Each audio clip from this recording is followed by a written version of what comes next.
let's talk about risk and the perception of risk. Mm-hmm. What is your view on how risk perception influences risk management? Well, interestingly enough, there are two aspects to risk. You have the actual risk, Yeah. the objective risk, the probability, Yeah. And you have the perception of the risk. Yeah. And the two have little in common. So, as an organization, you have to take into account that you have to manage the factual risks. Yeah. But that's not necessarily what people see as the biggest risk. So there's lots of Can you literature. give an example?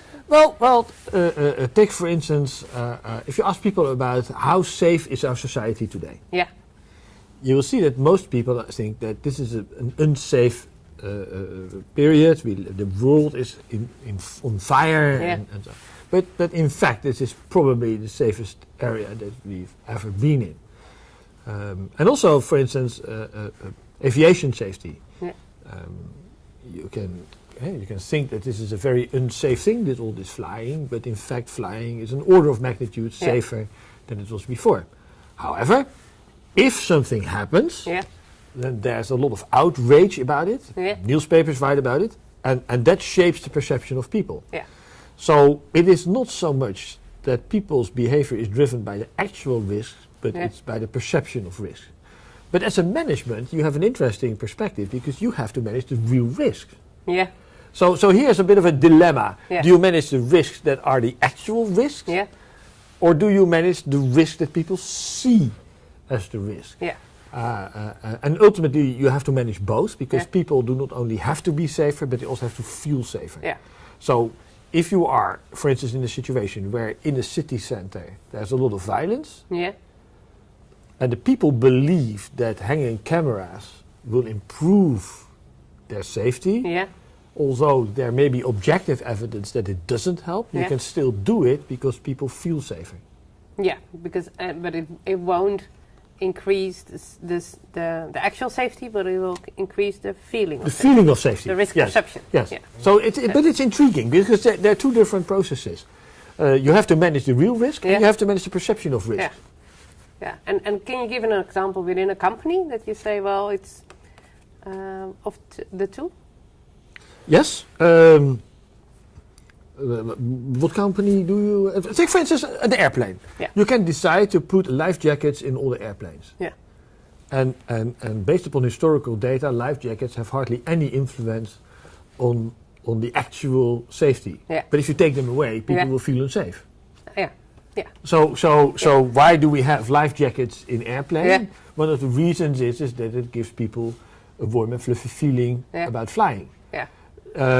So sometimes you just have to manage the feelings. However, what you should take into account is that ultimately it's about the real risk. Yeah. So don't be sidetracked too much about the perception of risk. Yeah. But if you want to change behavior, it is sometimes difficult to make people see the risk. So sometimes these risks fly under what I call a psychological radar. Yeah. So there are in fact risks like walking under a container, Yeah. but people don't see that as a risk. Yeah. Our brain has a little organism called the amygdala, and that starts to fire when there is a risk. Yeah. But we're never, I mean, in our history there have never been hanging containers. So we don't see that as a risk. Yeah. So you have to tell the amygdala that that's a risk. Yeah. So it can go two ways. Either something is a risk but we don't see it, Yeah. or something is not a risk but we still see it as a risk. Yeah. And organizations need to take that into account. What do you manage? Yeah. Yeah. Yeah. And does it help to increase risk awareness in general?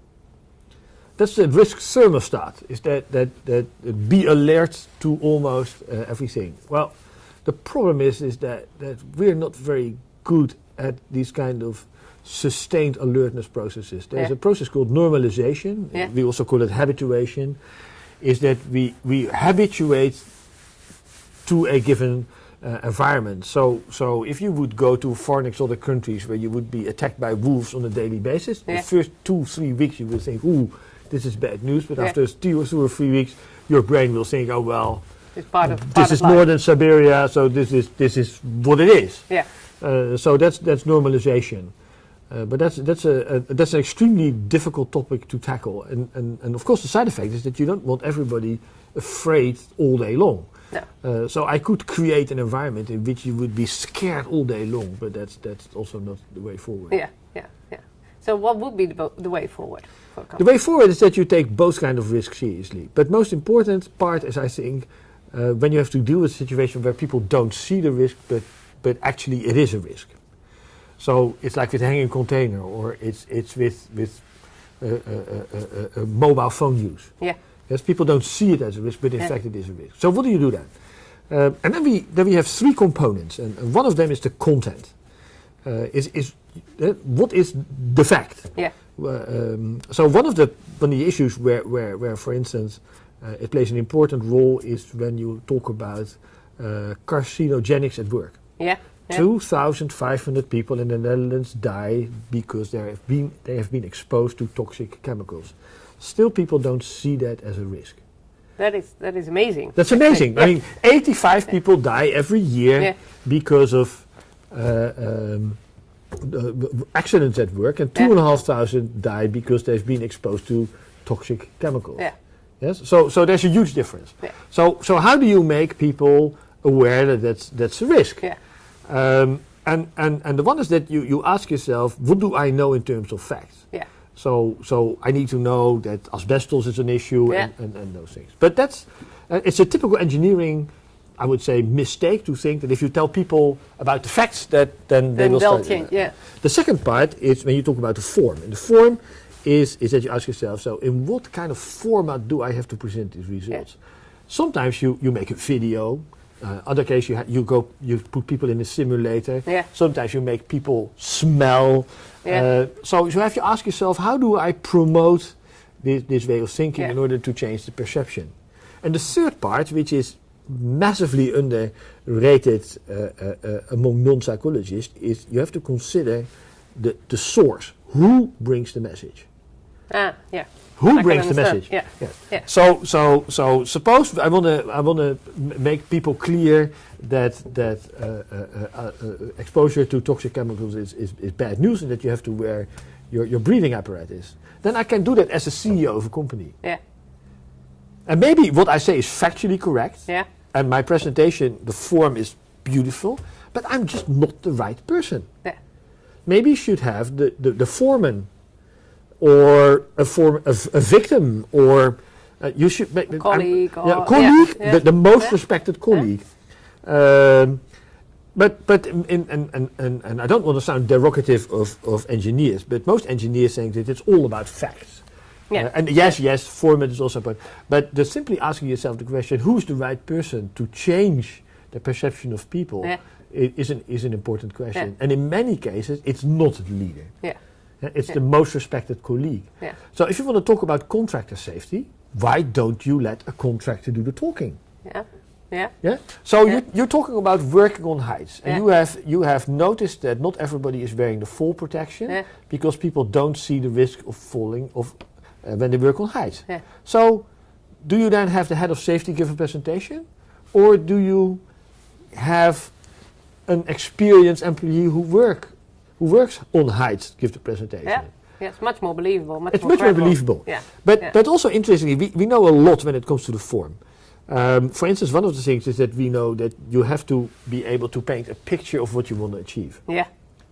If I tell you, just close your eyes and think for 2 seconds about the word safety.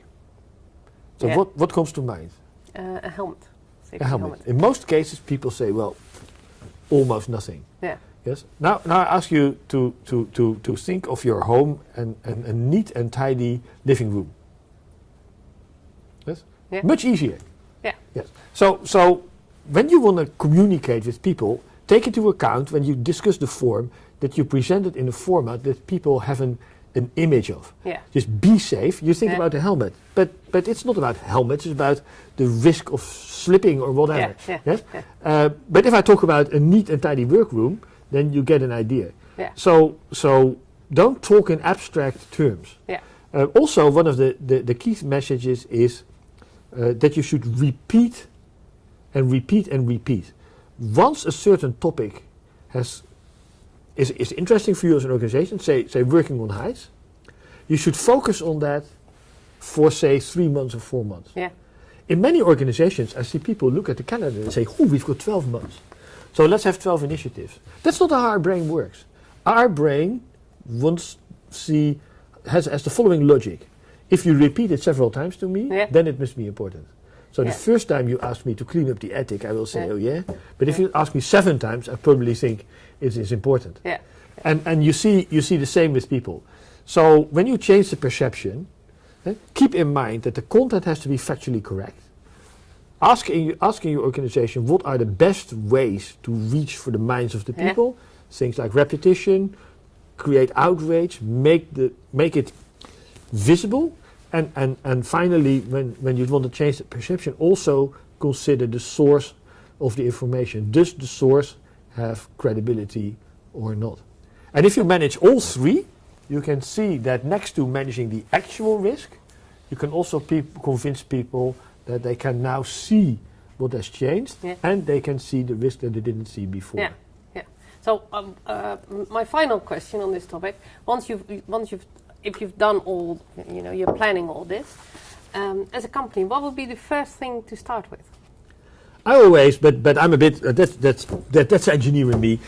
Just be factually correct. Yeah. And don't fool around with the real underlying thing. So the risk you attack should be the real risk. Yeah. And make sure that you understand what you are going to do. So for me, it's always start with the fact. But the second thing is take these psychological aspects into account when you develop your safety strategy. So no 12 policies in a year. No leadership blah blah, while in fact nobody cares about what the leadership thinks about this issue. So think about those things very carefully. Okay, thank you very much. Yep.